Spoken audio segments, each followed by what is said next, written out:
Bonsoir à toutes et à tous. Merci de nous recevoir à travers cette grande édition de 21h de la télévision Bonferré.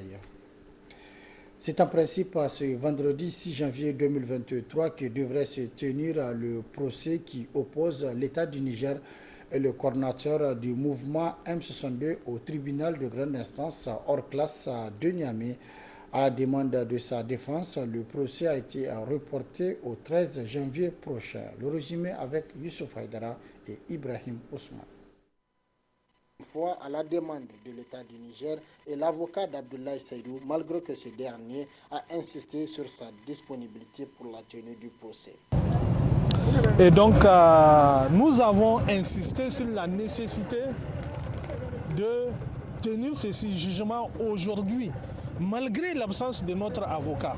Mais le gouvernement, la partie, l'État ainsi que le parquet ont demandé un second renvoi afin pour eux de disposer du rapport produit par la Commission nationale des droits humains il y a 10 jours de cela sur les événements de Tamou et de le verser dans le dossier. J'ai dit à l'audience que ce n'est pas un argument valable dans la mesure où la CNDH a produit son rapport et l'avait partagé à l'époque. Moi, je dispose du rapport. Cela donne des enseignements. La preuve, c'est qu'au moment où la poursuite a été faite, il n'y a aucun élément et jusqu'à présent, il n'y a aucun élément qui puisse étayer les raisons et les mobiles de la poursuite dont nous faisons l'objet. Cela donne également, le second enseignement, c'est l'interrogation sur aujourd'hui ce que devenu notre chère institution, la Commission nationale des droits humains. Pour Abdoulaye Seydou, ce procès que l'État du Niger leur a imposé est une forme de diversion pour détourner le M62 de son calendrier de lutte. Pour nous, la lutte ne fait que commencer, non seulement par rapport à ce dossier, mais par rapport à notre feuille de route globale. Ce procès ne nous détournerait pas de nos objectifs initiaux, pour lesquels, parce que c'est également une sorte de manière de nous divertir, consolider et orienter toute notre énergie sur ce dossier-là. Ce dossier est un dossier professionnel sur lequel nous travaillons de manière professionnelle. Les questions de cherté de la vie, les questions de banalisation de la souveraineté nationale de notre pays est presque vendu. Tout ça là, nous continuons à faire le combat là-dessus et nous demandons aux citoyens de rester plus que jamais déterminés et engagés pour restaurer la dignité piétinée dans ce pays. Le coordinateur du mouvement M62, Abdoulaye Seydou, est poursuivi sur une plainte de l'État du Niger suite à une publication sur les réseaux sociaux lançant un appel à témoignage sur les événements de Tamou en octobre 2022. Il est poursuivi devant le tribunal de grande instance hors classe de Niamey pour publication tendant à troubler l'ordre public. Au Front social, l'intersyndical des travailleurs du Niger, ITN, dans son élan de défense des intérêts de ses militants, a tenu ce matin à la MJC Djadou Sekou de Niamey une assemblée générale extraordinaire. Cette assemblée générale a été donc suivie d'une déclaration de presse dans laquelle il interpelle le gouvernement au respect strict de ses engagements. D'autres détails avec Achatou Mamadou et Ibrahim Ousmane. Cette mobilisation exceptionnelle de ces hommes et femmes de l'intersyndicale des travailleurs du Niger ITN justifie leur détermination à aboutir à toutes leurs doléances et autres revendications visant à améliorer les conditions de vie et de travail de ces militants. Justement, la présente Assemblée générale extraordinaire de ce 6 janvier 2023 est le moment retenu pour revenir sur les points de revendication. L'harmonisation d'un régime indemnitaire des fonctionnaires et la revalorisation du SMIC. La suppression de la contractualisation dans les secteurs de l'éducation et de la santé à travers un recrutement progressif à la fonction publique des contractuels de ces secteurs d'activité. La prime de départ à la retraite des fonctionnaires prévue pour être donnée à compter du 1er janvier 2019. Les règlements des arrêts et des incidences liés aux avancements et reclassements des agents fonctionnaires. Et à son actif, 4 protocoles d'accord signés de 2012 à 2018 avec le gouvernement L'intersyndicale des travailleurs du Niger ITN se dit assez patienté et donne un ultimatum à l'autorité.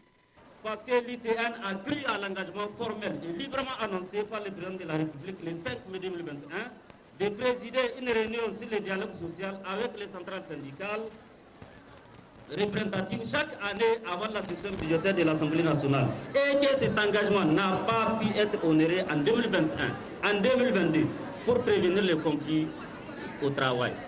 Parce que la classe politique nigérienne et les animateurs de l'État pensent avoir dompté le mouvement syndical pour défendre et fêter autrement sur les intérêts des travailleurs. Parce que l'ITN est plus que jamais déterminé à prouver le contraire car conscient des attentes de classe, des attentes légitimes des travailleurs du Niger. La Coordination nationale de l'intersyndicale des travailleurs du Niger donne au gouvernement un délai à compter de cette date jusqu'au 15 janvier 2023 pour la résolution de ces préoccupations. Créée le 23 janvier 2021, 2 ans après les élections professionnelles, la nouvelle intersyndicale des travailleurs du Niger ITN, qui regroupe 4 centrales syndicales dont la CNT, l'USTN, la CGSL et l'UPT, s'est fixée comme but la défense des intérêts matériels et moraux des travailleuses et travailleurs en améliorant l'environnement juridique de l'emploi et du travail. Cette session extraordinaire rentre dans ce cadre. Les participants seront entretenus tout au long de ces assises sur les problèmes liés à leurs professions respectives auxquelles ils envisageront des solutions. Autre aspect de cette édition, dans le cadre du projet Gouvernance démocratique et droits humains financé par l'ambassade royale du Danemark à travers justement l'ONG Oxfam, la Commission nationale des droits humains, la CNDH a mis donc en œuvre plusieurs activités. À cette occasion, nous vous proposons donc de suivre un film de capitalisation des activités. Suivez plutôt.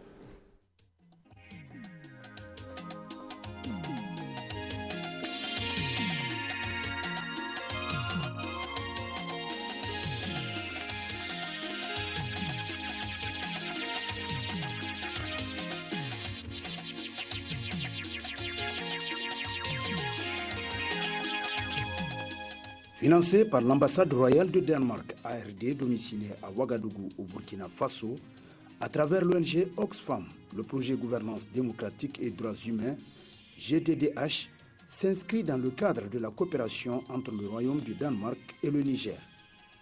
Il se propose de contribuer au renforcement de la gouvernance démocratique et au respect des droits humains au Niger par une redevabilité accrue des structures de pouvoir formelles et informelles en appuyant l'activité d'autorités administratives indépendantes et d'organisations de la société civile nigérienne sur les thématiques des droits humains, de la gestion des conflits et l'accès à une information diversifiée et de qualité. Les autorités administratives dont il est question sont la Commission nationale des droits humains CNDH et le Conseil supérieur de la communication CSC. À ces deux institutions étatiques s'ajoute le groupe d'études et de recherche Migration, Espace et Société Germes et une trentaine d'organisations de la société civile. En 2019, la coopération danoise a mis à notre disposition une subvention de l'ordre de 220 millions dans le cadre donc de la mise en œuvre de nos activités. Et en 2020, cette subvention a été rehaussée donc, avec un appui de l'ordre de 40 millions de francs CFA pour tenir compte donc, des activités à mener concernant la migration. Donc c'est l'occasion de remercier en tout cas cette coopération danoise qui a donc été mise en œuvre à travers des accords de partenariat exécutés par l'ONG internationale Oxfam, qui est donc une agence d'exécution des projets financés par la coopération danoise. Dans le cadre de ce projet, la CNDH a globalement bénéficié d'une subvention de 260 millions de francs CFA sur 4 ans, soit de 2019 à 2022. En termes de promotion des droits humains, Cette coopération nous a permis de mener beaucoup d'actions de sensibilisation, de formation et de conscientisation des citoyennes et des citoyens, aussi bien des acteurs étatiques que des acteurs non étatiques. Et vous savez, avec l'évolution du cadre démocratique, le renforcement de l'état de droit et la promotion de la démocratie, il faut beaucoup plus que les citoyennes et les citoyens soient conscients de leurs droits et de leurs devoirs pour qu'ils puissent les faire valoir.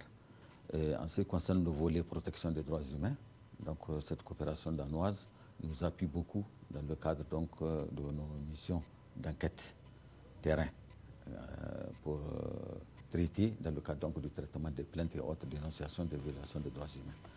Et la meilleure illustration a été l'enquête menée par la Commission sur les événements d'Inates.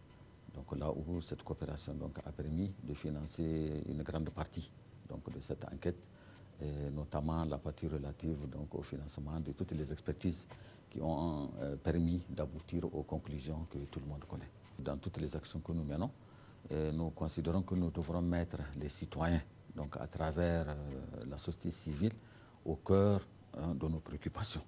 Une des priorités aussi est le renforcement du cadre organisationnel donc, de la Commission par la nécessité donc, pour nous de mettre en œuvre et de respecter tous les engagements donc, internationaux pris et par le Niger et par la Commission.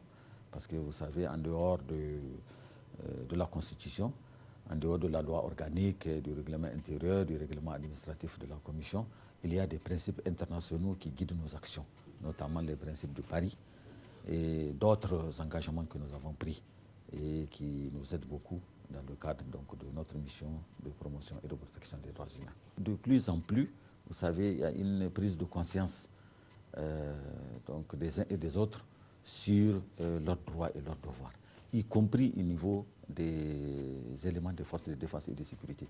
Les capacités des acteurs étatiques et non étatiques sont également renforcées avec l'élaboration des modules de formation des magistrats et officiers de police judiciaire OPJ, entre autres pour une meilleure jouissance par les citoyens de leurs droits. Les communautés, autorités connaissent davantage les droits des migrants et les respectent en raison de l'organisation d'une caravane de sensibilisation sur la coexistence pacifique entre les personnes déplacées et les populations hôtes. À cela s'ajoute la conduite d'une étude relative aux conséquences de la loi 2015-36 sur le trafic illicite des migrants par rapport au protocole de la CEDEAO sur la libre circulation des biens et aux droits humains des migrants ont été réalisés. C'est toujours important de faire des mises à jour, c'est toujours important quand il y a des réformes, quand il y a des nouvelles lois, des nouveaux textes qui interviennent, de venir s'imprégner parce que dans nos activités des officiers de police judiciaire, nous sommes constamment confrontés à ce genre de questions. Une formation de ce genre nous permettra vraiment de renforcer nos capacités, de nous mettre à jour et de mener à bien nos missions vraiment de service public. Nous venons de passer 2 jours de formation sur le droit de l'homme avec vraiment des formateurs doués. Vraiment, on les remercie et la formation, franchement, on a beaucoup profité. Franchement, de préférence, nous, ce qu'on souhaite, si ça peut continuer au moins chaque 2 ou 1 mois, si on peut organiser de telles formations, vraiment, ça peut augmenter notre capacité sur le plan d'enquête, quoi. Vraiment, ça renforce beaucoup les capacités de nos pays.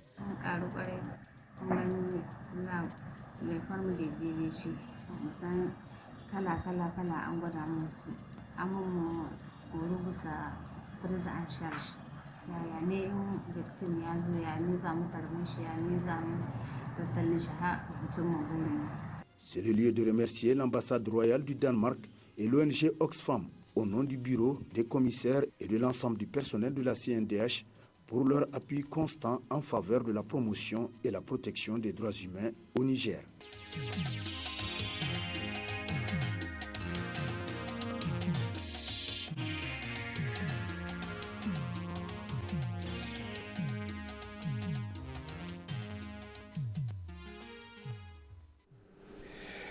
Et puis, ces derniers jours, on assiste de plus en plus à une recrudescence des accidents de la route au Niger avec des dégâts importants de matériel et parfois des pertes en vies humaines.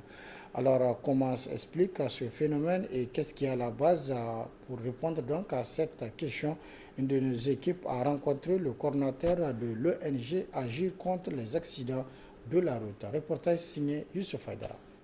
Une voiture particulière encastrée dans un camion gros porteur, un véhicule de transport en commun qui finit sa course dans un autre camion ou encore un bus qui prend feu en plein voyage. Ce sont là le décor de la route cette semaine au Niger avec malheureusement dans certains cas des morts et des blessés.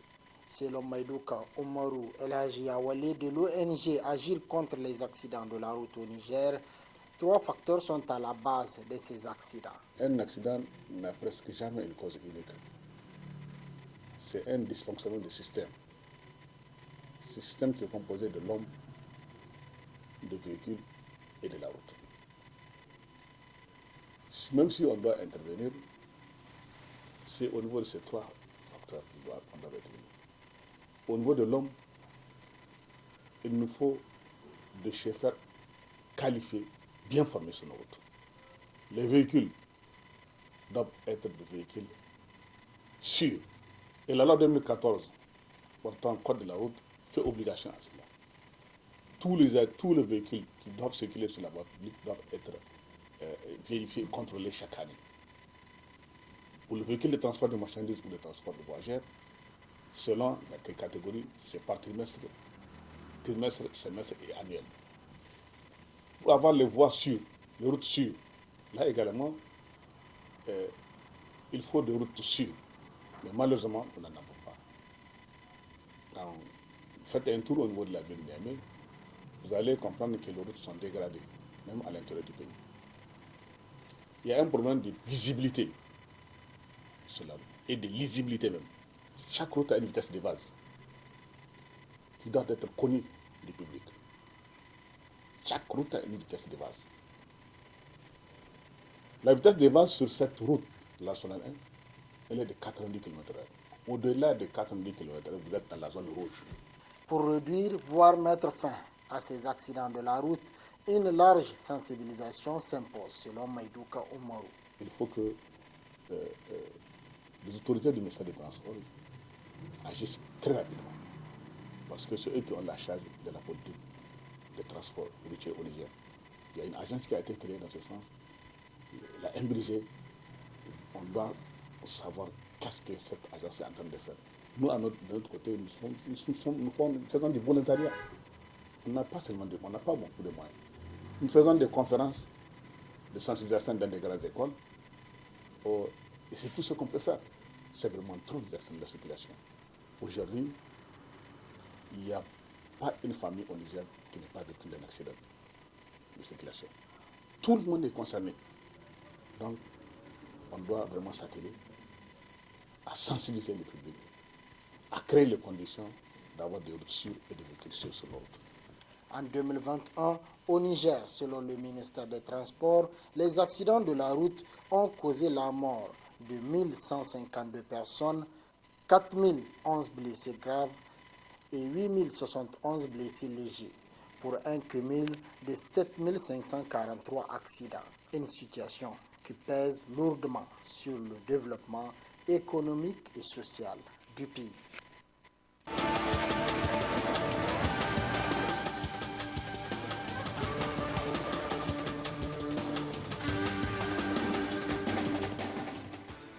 Place à présent à votre rubrique, la page des sports, c'est avec Ablaziz Mamadou. Bonsoir Ablaziz.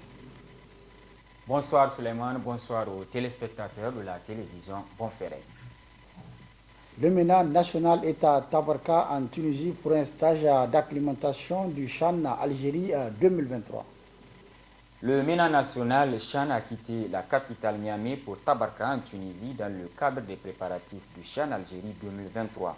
Sur place, Haroun Abdullah et ses poulains disputeront 3 matchs amicaux, le 6 janvier contre le Sénégal, le 9 janvier contre l'Angola et le 14 janvier prochain contre la sélection mauritanienne. Tous ces pays sont aussi qualifiés pour les phases finales de la 7e édition du championnat d'Afrique des Nations. Peu avant le départ de l'équipe, sur instruction du président de la République, la totalité des fonds pour la participation du MENA au CHAN et le paiement des primes d'appel, des primes de victoire et de qualification au CHAN a été libéré afin de permettre à l'équipe de mieux se préparer. Doula ainsi a aussitôt convoqué 26 joueurs plus 2 réservistes pour l'édition 2023. Il s'agit de gardien de but Mahamadou Tanja, Mainasara Yahya de l'AS Garde Nationale, Boukari Issa Kanta de l'AS Nigelec, défenseur Abdoulaye Bourema Katkoure de l'AS Douane, Abdel Nasser Garba de l'AS Douane, Hassan Abdou Al-Habib de l'AS Douane aussi, Issaka Souley de l'AS Police, Hashim Salaw de l'AS Nigelec, Ibrahim Jibo Adamou de l'AS Nigelec aussi, Rafiou Kassali Kader et Idrissa Karimou Mohamed de l'Union sportive de la Gendarmerie nationale. Milieu de terrain, Aboubakar Arzakou de l'USGN, Soumaïla Badamassi de l'AS Douane, Faisal Iboun, Moussa Biliamin de l'AS Police, Ibrahim Mahamadou Rabiou de l'AS Nigelec, Abdourachid Amouman de l'AS Nigelec, Kassa Moussa de l'USGN et Salissou Marouf Mazou de l'AS FAN. Attaquant Abdelaziz Ibrahim de l'AS Douane, Haïnikoy Soumane Aboubakar de l'USGN, Imarana Seni de l'AS FAN, Moussa Issa Mossi de l'AS Douane, Jibril Lagoumay de l'AS Nigelec, Yassine Ouama Samba de l'Union sportive de la Gendarmerie nationale et Ibrahim Oumarou Danja de l'AS Garde nationale du Niger. Les deux réservistes ne sont autres que Abdourazak Seyni de l'AS Nigelec et Haïnikoy Habiboulaye, le portier du Sahel Sporting Club de Niamey. Le projet d'une académie au sein du Centre technique national de la FENIFOOT prend de la forme à travers la sélection définitive des jeunes qui vont intégrer l'académie. Le projet d'une académie de football est une initiative de la Fédération nigérienne de football. Elle est désormais soutenue par les plus hautes autorités du pays, en leur tête le président de la République Bazoum Mohamed, qui a déjà donné son OK pour la matérialisation de ce projet au sein du Centre technique national de la FENIFOOT. Après les camps d'entraînement organisés dans les 8 régions du pays, les 9 meilleurs U13 de chaque région se sont retrouvés à Niamey pour la sélection définitive. Même exercice pour les U15 où chaque région s'est fait représenter par 11 jeunes talents. Au finish, les techniciens composés des entraîneurs de la direction technique nationale et des personnes ressources ont pu finaliser la détection des moins de 13 ans et de 15 ans. Au total, 60 ont été retenus pour débuter cette nouvelle expérience. Il y aura sur place des enseignants qui seront mis à la disposition de cette académie pour l'encadrement des scolaires sur place et des enseignants reconnus et qualifiés en formation sportive. La cérémonie de clôture de cette détection a été une occasion pour le président de la FENIFOOT de véhiculer un message très fort aux jeunes et d'inviter les bonnes volontés, les techniciens régionaux à poursuivre le travail afin que la promotion et le développement suivi de la détection des jeunes talents puissent continuer pour le bonheur et l'intérêt général du football nigérien. Et puis en Ligue nationale de football, on joue la deuxième journée sur l'ensemble du territoire national avec au passage les résultats et le classement provisoire. Deuxième journée, les résultats dans la poule B se présentent comme suit. Nassara AC, ASCBK 1-0, Bourja, AS Bourja, Kandaji Sport 1-0, Tagour Provincial Club Étoile Rouge de Talagui 1 but partout, Lantarki FC, Avenir FC de Tilaberi 3-1, Zumunta Athletic Club d'Ankasawa FC est prévu pour ce samedi 7 janvier 2023. Le classement dans la poule B se présente comme suit. Premier, Lantarki FC 6 points plus 6. Deuxième, Nassara AC d'Agadez 6 points plus 4. Troisième, Tagour Provincial Club de Dosso 4 points plus 2. Quatrième, Zumunta Athletic Club de Niamey 3 points plus 1. Cinquième, Dankasawa FC de Maradi 3 points plus 1. Sixième, AS Bourja de Maradi 3 points moins 1. Septième, Étoile Rouge de Talagui 1 point moins 1. Huitième, Kandaji Sport 0 point moins 2. Neuvième, ASCBK de Tawa 0 point moins 5. Et dixième, Avenir FC de Tilaberi 0 points et un goal différentiel de moins 5. Dans le groupe A, étoile filant de la police de Zander, AS Université de Niamey 1 but partout, AS Zam Nima FC de Difa 3 buts à 0, Dangourmou FC AS Renaissance 2-1, Abzin FC Entente FC 0-1, Wambay Athletic Club Telwa FC est prévu pour ce 7 janvier 2023. À l'issue de cette deuxième journée, le classement provisoire se présente comme suit. Première AS Université de Niamey 4 points plus 1, deuxième AS Renaissance 3 points plus 2, troisième AS ZAM 3 points plus 2, quatrième Telwa FC d'Agadez 3 points plus 1, cinquième Wambay Athletic Club 3 points plus 1, sixième Dangourmou FC de Tawa 3 points moins 1, septième Entente FC de Dosso 3 points moins 2, huitième Étoile filante de Zander 2 points, un goal différentiel de 0, neuvième Nima FC de Difa 1 point, un goal différentiel de moins 3, et 10e Abzin FC d'Agadez avec 0 points au compteur et un goal différentiel de moins 2. Voilà, merci donc Ablazi Mamadou pour toutes ces précisions. C'est également la fin de cette édition. Merci de l'avoir suivi à toutes et à tous. Prochain rendez-vous de la rédaction demain, Inch'Allah, à partir de 10h30. Très bonne réception. Au revoir.